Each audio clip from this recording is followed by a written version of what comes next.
तस्वीर बनाने वाले के ऊपर भी अल्लाह के रसूल ने लानत की है। आपने फरमाया लानल्लाहुल मुसव्विर, अल्लाह की लानत तो तस्वीर बनाने वालों के ऊपर।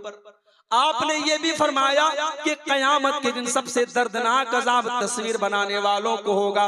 युज़ाहिऊन खल्क़ल्लाह, क्योंकि तस्वीर बनाने वाले अल्लाह की तख्लीक का मुकाबला करते हैं। अब यहाँ पे सवाल पैदा हुआ, अब्दुल गफ्फार साहब अगर तस्वीर बनाना हराम है, आप खुद सेल्फी क्यों लेते हैं? आपके साथ नौजवान सेल्फी ले रहा है, आप सेल्फी लेने की इजाजत क्यों देते हैं? तो भाई ये मसला भी समझ लो कि कैमरे की तस्वीरों के बारे में उलमा का इख्तिलाफ है। कुछ उलमा तो कहते हैं कि जब तस्वीर का नाम आ गया तो कैमरे की तस्वीर भी उसके अंदर शामिल है, वो भी हराम है।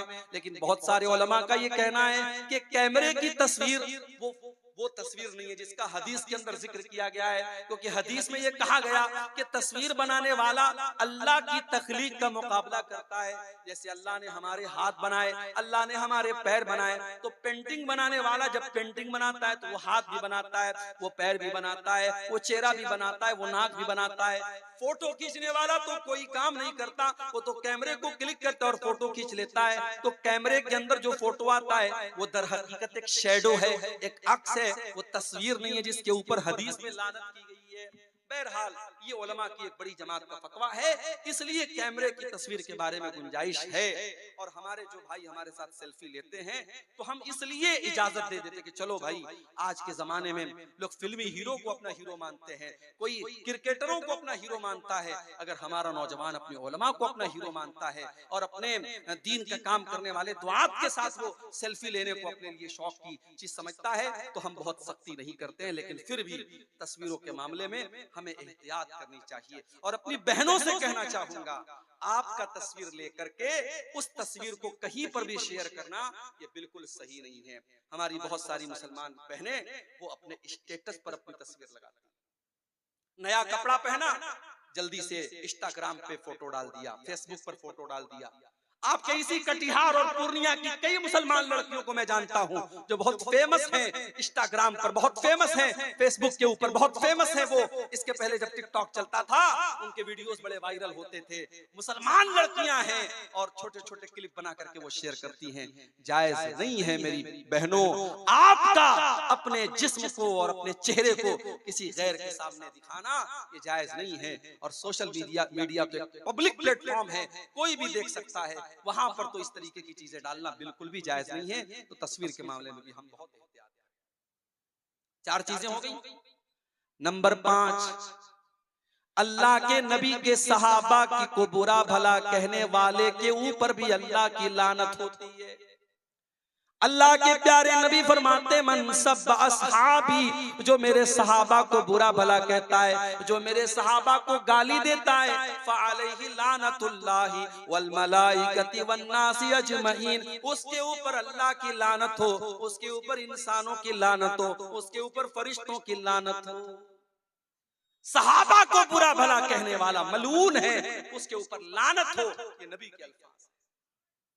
मेरे प्यारे साथियों, कयामत तक कोई जितना भी नेक और मुत्तकी बन जाए, कोई एक सहाबी के पांव की धूल के बराबर भी नहीं हो सकता, क्योंकि सहाबा वो लोग हैं जिन्होंने अल्लाह के नबी का दीदार किया है, जिन्होंने अल्लाह के नबी से मुलाकात की है। हम सहाबा के बराबर नहीं हो सकते, हम सहाबा के जैसे नहीं हो सकते। और आगे बढ़ो, अल्लाह की लानत का हकदार बनाने वाला एक और काम है रिश्वत लेना और देना।